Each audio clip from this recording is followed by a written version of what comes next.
Hey everyone, it's Harry and welcome to my kitchen. I've done a few cook-alongs on my Instagram, and one thing people keep asking is if I can share recipes. The issue is I don't really follow recipes, I tend to just kind of wing it in the kitchen, so instead I thought what I'd do is film myself cooking some dinner and bring you guys along for the ride. On tonight's menu is some Asian style pork belly with rice and a cucumber salad. I'm really hungry, so let's get straight into it. So the first thing I'm going to do is the cucumber. What I'm going to do is just slice it lengthwise very carefully. And then I'm going to scrape out the mushy insides so that way most of the liquid is gone. Just using a spoon, just gently getting the middle part out of there without damaging too much of the outside of the cucumber. Now that I've effectively cored my cucumbers, what I'm going to do is slice them into half moons.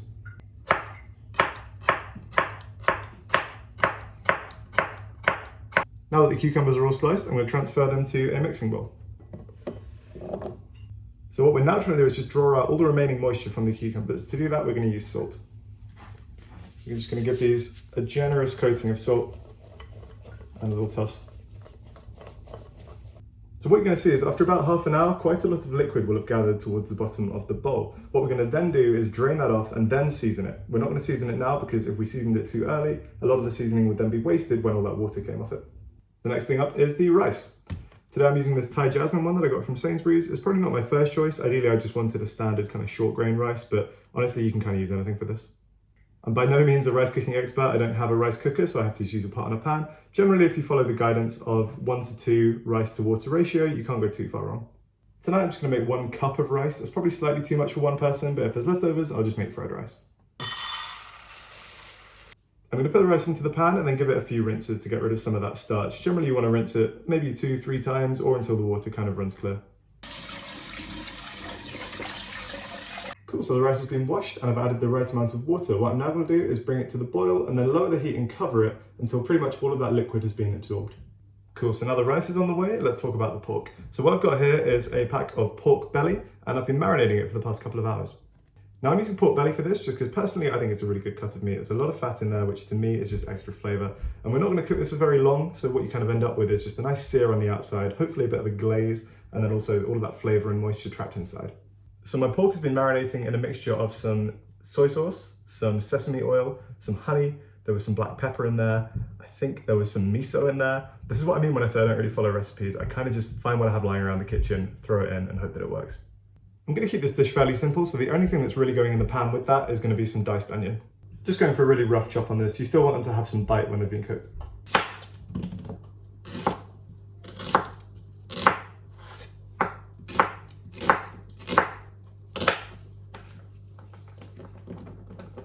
I don't really cry when I chop onions. I don't know if that means I'm doing something right, or if it just means I'm a psychopath. I'm also just going to do 1 clove of garlic. I say 1 clove, it is enormous. I don't know if you can quite get a sense of the scale of that, but 1 big clove of garlic.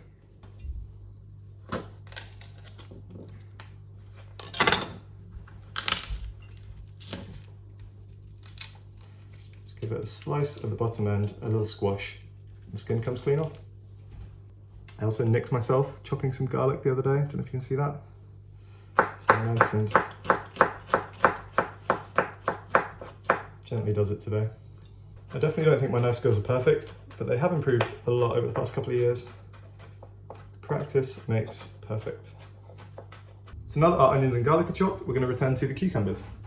Now I hope you can see this, but just from salting it and leaving it for sort of 20 minutes or so, a ton of moisture has gathered at the bottom of the bowl. What we're going to do is just pour all that moisture away. I'd probably call this a non-essential step, but just because I am about to add more moisture back in the form of some of the seasonings, I am just going to pat these dry with a paper towel as well. Just get it in there and soak up even more of that liquid. Now in terms of what you season this with, again, it's kind of up to you. I'm just going to throw in a few things that I have lying around, including maybe just a splash of cider vinegar, some Lagan chili crisp, and also some of this white miso paste. Just going to use just a little bit of the cider vinegar. I'm going to create like almost a pickle feel. Then maybe just like a teaspoon, maybe 2 of the chili crisp. A little bit of that oil as well, because that is pure flavour. And just a little bit of white miso. It's pretty powerful stuff, so just half a teaspoon really. I'm just going to mix some of that in, see what the consistency is like. I may end up adding a little bit more liquid, maybe some sesame oil, maybe some soy sauce, see what we end up with.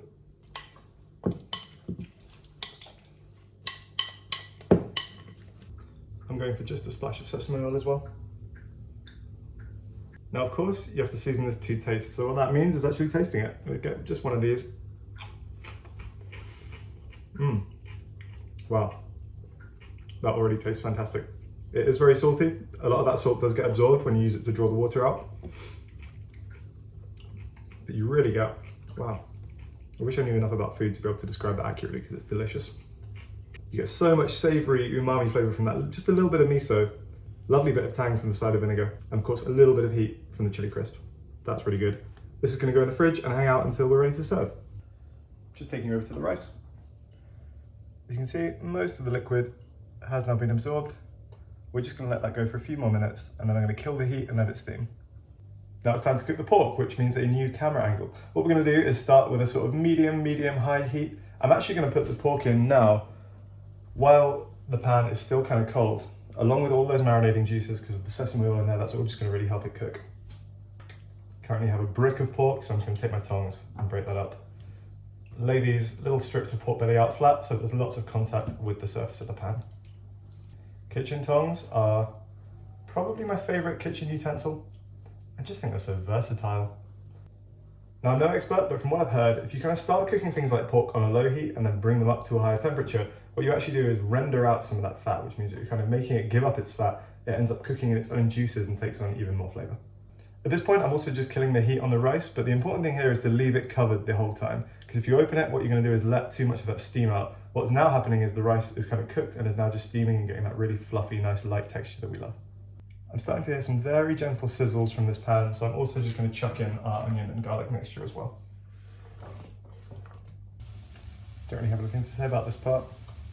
Hope you guys are having a good time. Let me know if you want to see more of these. Just going to turn the temperature up a little bit. I was on the number 6, I'm going to the number 7. What I want is to get a bit of a sear on the outside of the meat without letting it kind of cook all the way through too quickly because we want to maintain that moisture inside. Now, because I put some honey in the marinade, there's quite a lot of sugar in there, and sugar is what's going to give us a kind of nice caramelized finish on this, but it also does mean that it has a tendency to burn or at least blacken on the outside, so just keep an eye on it as it starts to kind of really hit temperature. The meat's starting to take on a nice golden brown colour. We want it to go a little bit darker than that, and then we can start flipping. As the onion starts to cook, it also gets a little bit easier to break up those little chunks. So feel free to keep doing that. I think I'm now at a point where I'm happy to move things around a bit more, so that involves, flipping over the meat to make sure both sides get nice and brown, giving the pan a bit of a shake to get next to the garlic and the onions in contact with the pan.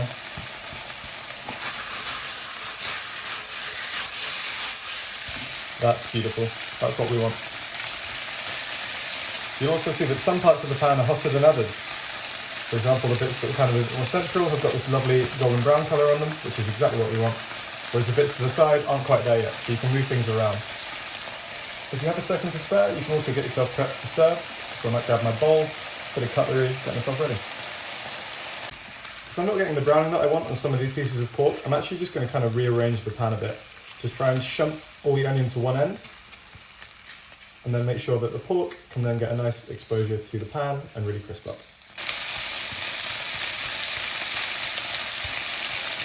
As you can see, we are now getting that desired effect. The pork is really getting a nice char on the outside of it. I'm actually going to add just a splash of soy sauce to the pan.